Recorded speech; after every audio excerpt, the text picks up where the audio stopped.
Hello and welcome to SweetSpotDFS. This is a review for the 2020 Farmers Insurance Open, where Mark Leishman is your winner.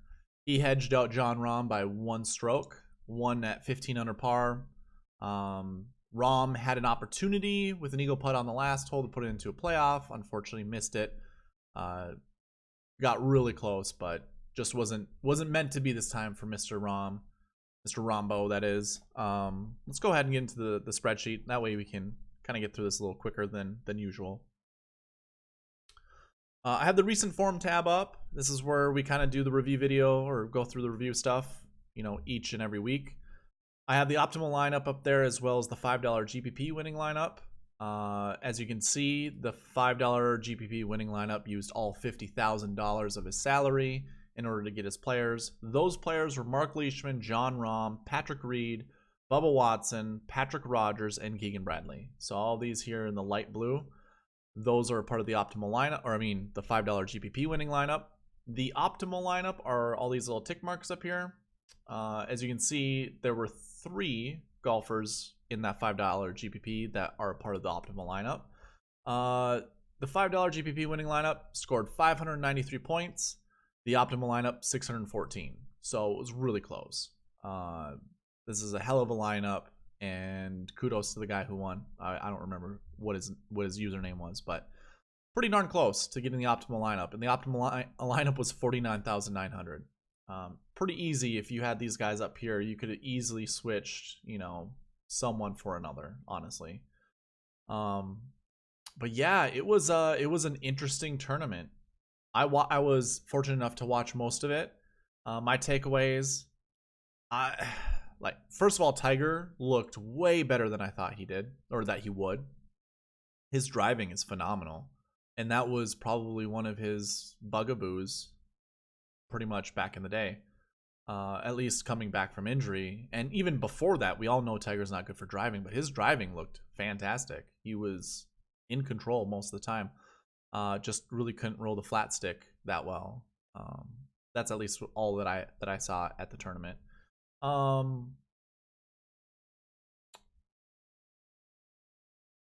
Other than Mark Leishman getting hot on Sunday's round, I thought Jon Rahm played fantastic. He had a case of the lefts on the front 9, where all of his approach shots from 150 plus were just pulled, all of them. Probably more so a product of trying to hit a cut that wasn't cutting, like double crossing himself.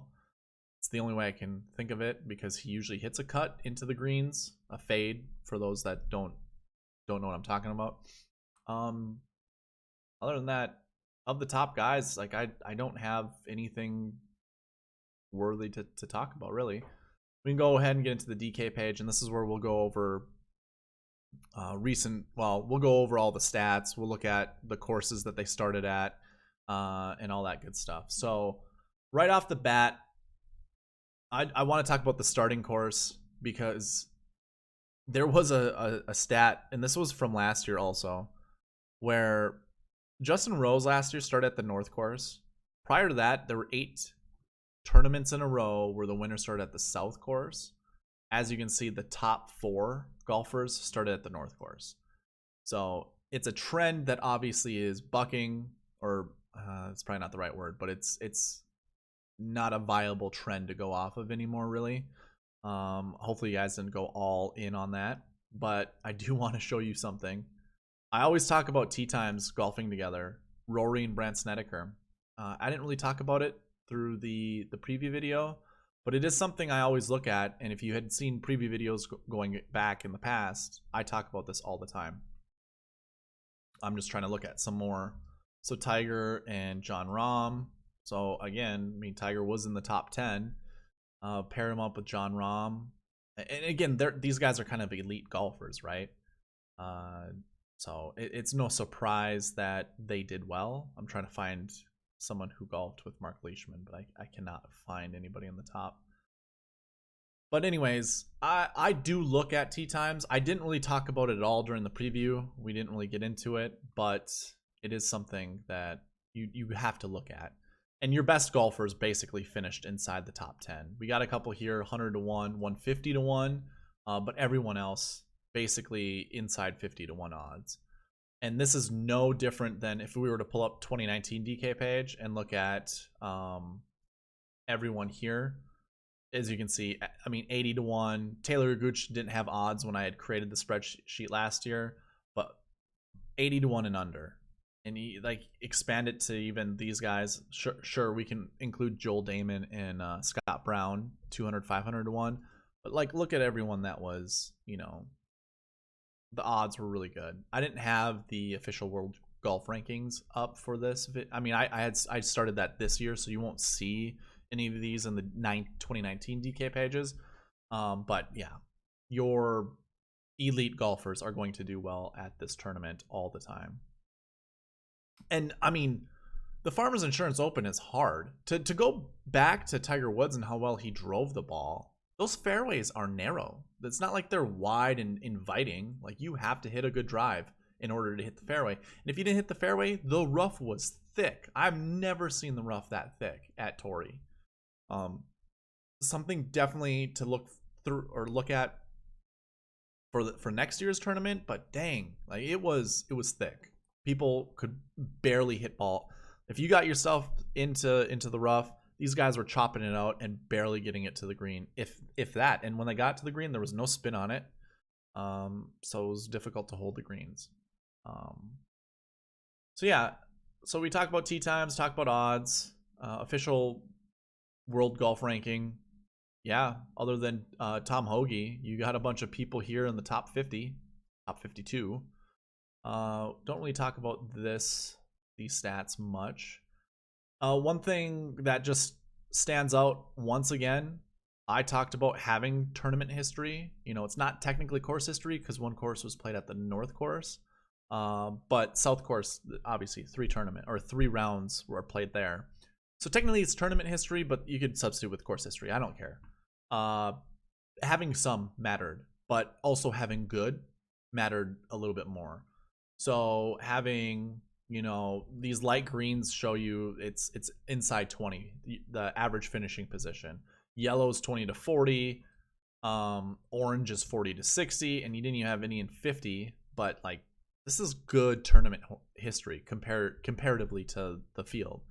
And then Tom Hoagie, 66.75, not good. When we look at his POA events, not good at all. So he just played really well. That's all we can say. He's really the only abnormal golfer here on the top 10. Because if we look at the top 10 percentage of finishing in, or the percentage of finishing inside the top 10 at POA events, that's pretty freaking good. All these golfers here. And then you look at the overall POA average, like the average finishing position on POA tracks, pretty darn good. In fact, if we go ahead and sort it by top 10 POA percentage, sure, we have Justin Rose who missed the cut, which was, you know, someone that I was really high on. But like, look at all of the top 10 golfers, top 20 golfers. You had 2 missed cuts. Graham Dillette's out, so I'm just gonna go ahead and get rid of the outs. 2 missed cuts. Everyone else made the cut. Everyone else made the cut. Who was in the top, what is this? The top 20? Yeah, this is the top 20. In the top 20, only 2 people missed the cut. That's phenomenal.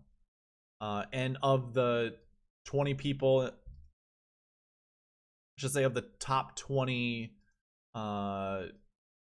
people in this category, we had 10 of them finish inside the top 20. And honestly, 9 of them finished inside the top 10. So that's nearly 50% of golfers who fell under this category of top 10 POA percentage finished inside the top 10. Like, that's amazing. So those guys will obviously get boost yet again to their POA percentages. It's amazing. It's remarkable. Should have really well, it's not that I didn't look hard at this at these POA stats. I did look pretty hard at the POA stats. But it is kind of remarkable to see how many golfers finish inside the top 10. Same thing applies for overall POA average, but you do have a couple more miscuts. That's what these 85s indicate. But you, like, if you pick the top guy, obviously you got second place. Jordan Spieth, I played a lot of him because his price looked good. I just had a good feeling about him. His bucket combination wasn't bad. I did refrain from playing a lot of them. I think out of 70 lineups, I played 20. And we'll look at my ownership percentage later on, but yeah, looked good. So in reality, POA was definitely the thing to look at. Tournament history was also something to look at because obviously that's good tournament history. I don't know, it's not the best. Leading into this is what the tournament history looked like. So you did have a few people here miss the cut. We had 9 guys miss the cut inside the top 20. This is 20. Yep. So yeah, that's not good. That's definitely not something to feel really good about. But then we had 8 guys inside the top 10 or inside the top 20. Sorry. Who had good tournament history. So it was something to start with. I mean, POA would probably be something to start with. Looking at tournament history was another thing to look at. And then these bucket combinations were the other thing to look at. And we'll get over that. We'll get into that pretty soon. I'm not going to get into it right now, but it's coming up shortly. Let's go ahead, hide all of this information. We can start talking about the swing stats. So if you guys are new to the channel, I call these swing stats. Shots gained metrics, those are quote unquote swing stats for me. The POA averages and stuff like that, those are grass stats because they are. It's how well they do on that type of surface. So when we look at this, I wanted, like, the stat that I really liked was tee to green because I knew driving was going to matter. So I mean, obviously off the tee would also help, but because this course was so difficult, having the overall package of tee to green was the way to go. I saw an interesting stat on Twitter. I don't remember who posted it, but it said Mark Leishman was dead last in the field on Sunday for shots gained tee to green, but he was first overall in shots gained overall. So I might incorporate the shots gained overall into this whole thing. It's gonna show, like, obviously the overall game of a golfer and how well they do at tournaments. That'll be, I guess I can't think of a better word than janky. Like, I think it's an okay stat to look at, but if someone is just hot like Mark Leishman was, I'm not sure if that's going to be a really good indicator for success going forward. But I think it's worth actually adding or just looking at. So I'll do that next time. But yeah, green and reg. I mean, you want to find light green. Light green is an indicator. I mean, this is the top 20 in the field. Yellow's 20 to 40 in the field. Orange is 40 to 60. Light red is 60 to 80. And dark red's 80 and below. So 80 and below is your mid mark. That is middle of the pack. So anything light red and up, that would be, let's just put it this way. Anything that's not colored dark red is the top 50 in the field at that stat. But you want to see the light green to show the top 20 of that stat. And like, if we do top 10, like, there's not a lot of light green right here. There's also not a lot of light green here. Maybe more so in approach, which is fine. But you also see, like, you know, really dark colors around the green pops up. Yeah, I don't see anything. Even birdie or better, you guys can see it on the edge of the screen. Birdie or better looked good, but it wasn't a clear indicator. I mean, Jon Rahm didn't really play many events to begin with, so we don't have stats for him. Neither with Rory McIlroy. So we know these are going to be light green, so I do have to mention that. And these will be light green as well, most likely. And birdie or better as well. So maybe tee to green, a higher thing. But like, to get on Bubba Watson, he's usually high on tee to green. He's obviously didn't show it there. These guys had been struggling forever, Bo Hosler and Charlie Hoffman. So again, it's difficult to go off these swing stats. Super difficult. Even if you were doing rolling stats or anything like that, I just don't see how you can find 6 golfers that match that same criteria that are going to do well. You're going to have to, like, pick and choose. Like, well, in the last 24 rounds, this guy's at the top, so I'll pick that guy. I'll look at the top 36 rounds this time. Oh, it changed a little bit. I'll pick that guy. I'll do the top 8 rounds and pick that guy. Like, that's kind of how I foresee, you know, picking players based off of that. So anyways, I wasn't really so much on Mark Leishman. Actually, let's I'm gonna go back to one other little piece when it comes to lineup construction. Last week I introduced this. This week I went by it again. So you have the 5-1. You already know the bucket scores: last year bucket, last week bucket, and you understand what these numbers mean. If you don't, just check my preview videos. I usually do a decent job explaining them there. It's just a frequency based off of what their last year result was. So if I hide this and we look at their last year result, you can obviously see a correlation with all of these ones that are over here, and I color them based off of the last year bucket score. So you can obviously tell that's where I get these numbers from, and this is just a frequency of golfers in the last 6 years that finish inside, who had this as a result, inside the top 20, top 10, sorry, top 10. So that's how I do the frequency scoring off of this. Mark Leishman, his last year performance, usually not a good indicator, but 33% finish inside the top 10. I mean, like, look at the 1-1s. I told you had to play at least 3, and you could have played at least 3. Now, Rory would have been unplayable. Like, you couldn't put Rory, Rahm, and Reed together. That would have just been too much. In fact, you'd have been left with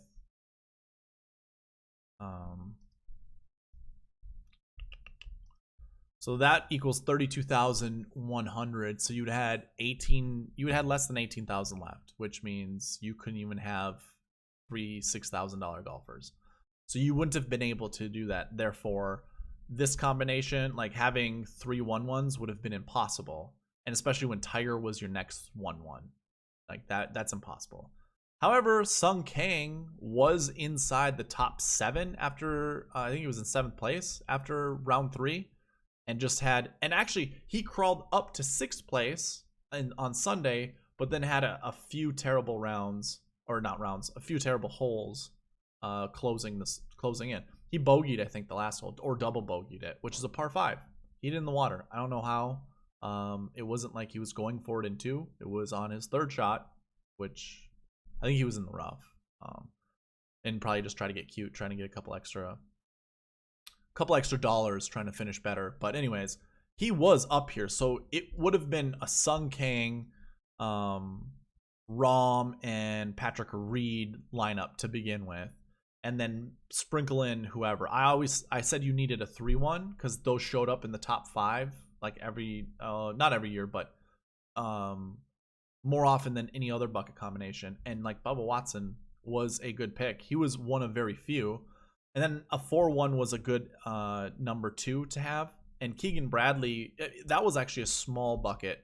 Xander was at the top of it. Then it followed by Jordan Spieth, Keegan Bradley, and I can't remember. Oh, Lucas Glover, I think, was the other one.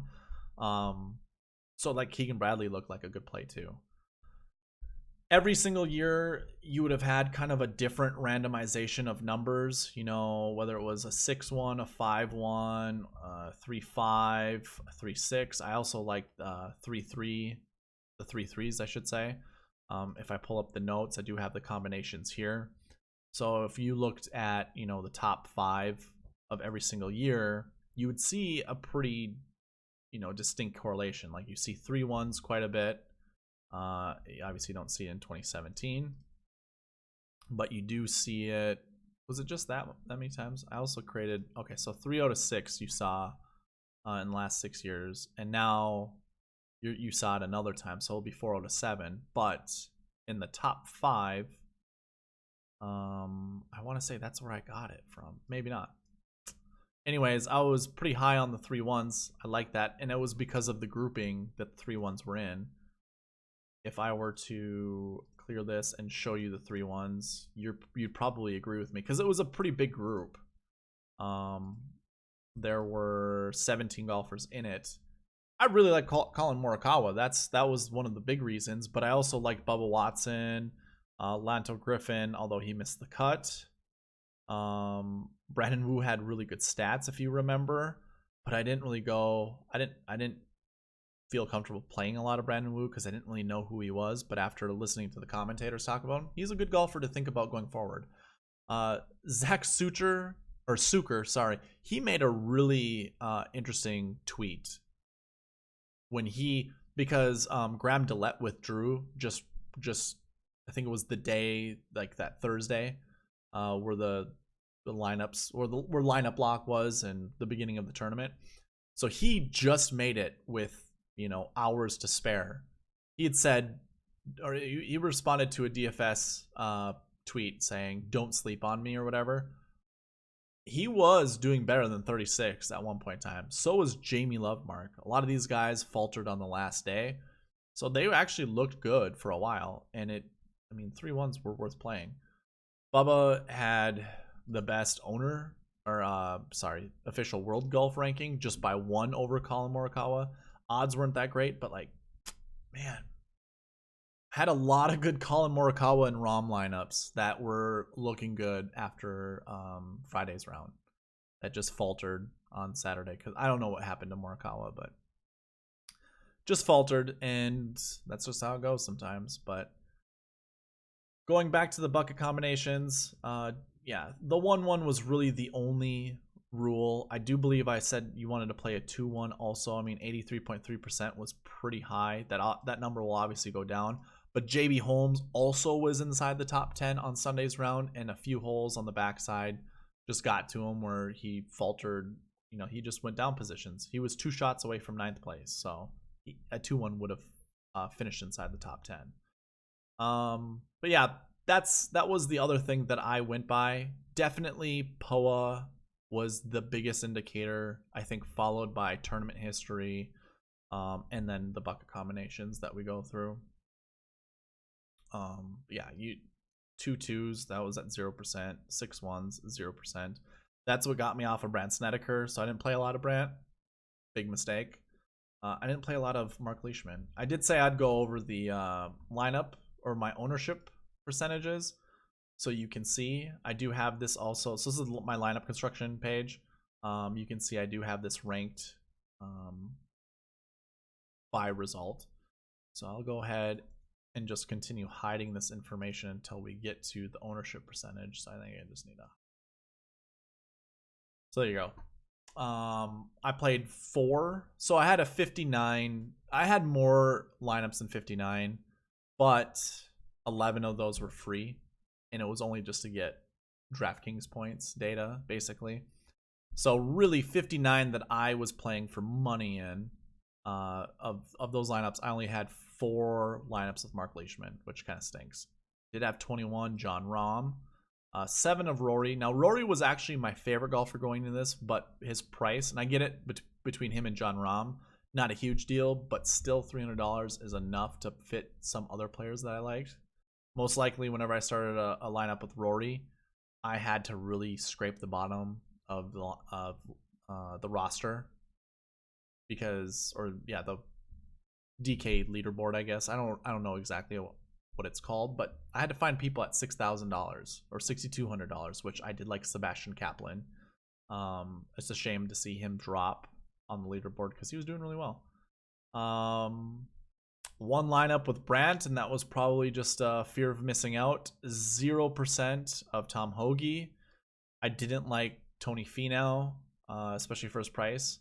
I did like Patrick Reed, so I played 11 lineups with Patrick, 8 lineups with Bubba, 6 lineups with Tiger, and a lot of that was also fear of missing out. A huge chunk here of 0%. I do like Patrick Rogers, and I do like him here at this tournament, but he just hadn't been showing me anything, and I believe his bucket combination was just one of those, 0%. So I didn't feel comfortable playing him. Max Homa and Harry Higgs at 6,500. With the lineups I was creating, I couldn't really find a way to fit them. I did do a lot of 6,200. Maverick McNeely I liked. Only played 4 lineups of him. Jason Day, because he's a 1-1, I played 10 lineups of him. JB Holmes, there you go, 11 lineups of him. Morikawa, I had him in 17, so that's 28% of my lineups. I did play a lot of Palmer, and Palmer was doing really good until he faltered the last 2 rounds, and could have been with who he was playing with, because he was playing with Rahm and McIlroy in the last round. Both of McIlroy and Rahm were just struggling until they found heaters. I don't know what that played into Palmer's game, because Palmer was actually he was like 1 under when Rahm was +4 and Rory was +2. So, I mean, Palmer was doing well, and then that all shifted on the back 9. Rory and Rahm just stepped it down. I don't know what the heck happened to Palmer, but not good. Yeah, so I suppose what I could do is actually go with my filter 2 and show you my ownership percentage, who was my highest owned. If you guys recall, I liked Hideki and Justin Rose. So let's see. I do want to show. There we go. So we got the results over here. My ownership percentage right here.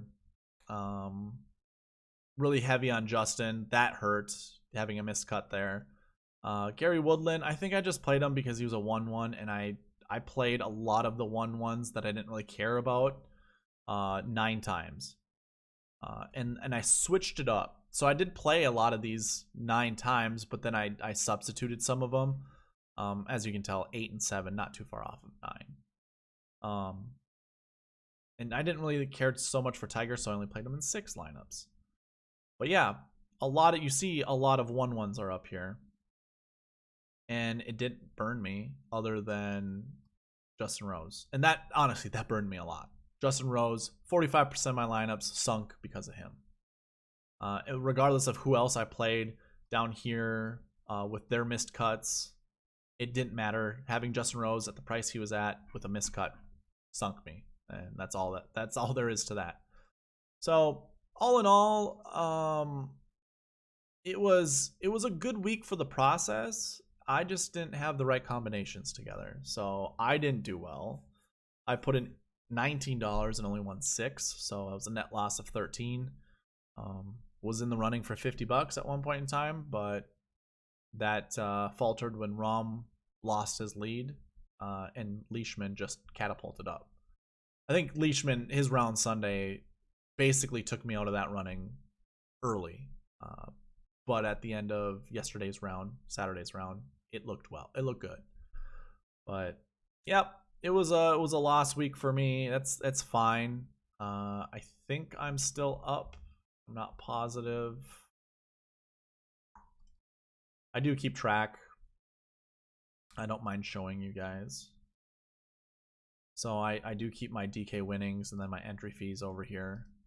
And I'm at a net loss of 1681 or 1682. Basically this week put me under, but that's fine. We'll get it next week, where I'm excited. Waste Management Open, Justin Thomas all the way, man. I think that's a really good tournament for him. I think he's gonna win that tournament. So that's my little sneak peek for next week, or for the preview video. And I'm actually gonna this week create a preview video, an actual preview video, instead of like a lineup construction with it, on Monday, and then I'll do my lineup construction one on Wednesday. So I'm gonna try doing that going forward, creating quicker videos. I know this one, it's running near 30 minutes by the time I'm done with this, but I'm gonna create a preview on Monday, just going strictly over stats, and then Wednesdays I'll do the lineup construction. And I've started working on I'm almost done with my database that I've been working on for a little while. Once that's done, like, I'll have information for you so quick, and I'm excited about that. So wanted to share that. Other than that, I'll see you in the preview video. Thank you for watching. Leave a like, comment, subscribe, all that good stuff, and I'll see you tomorrow.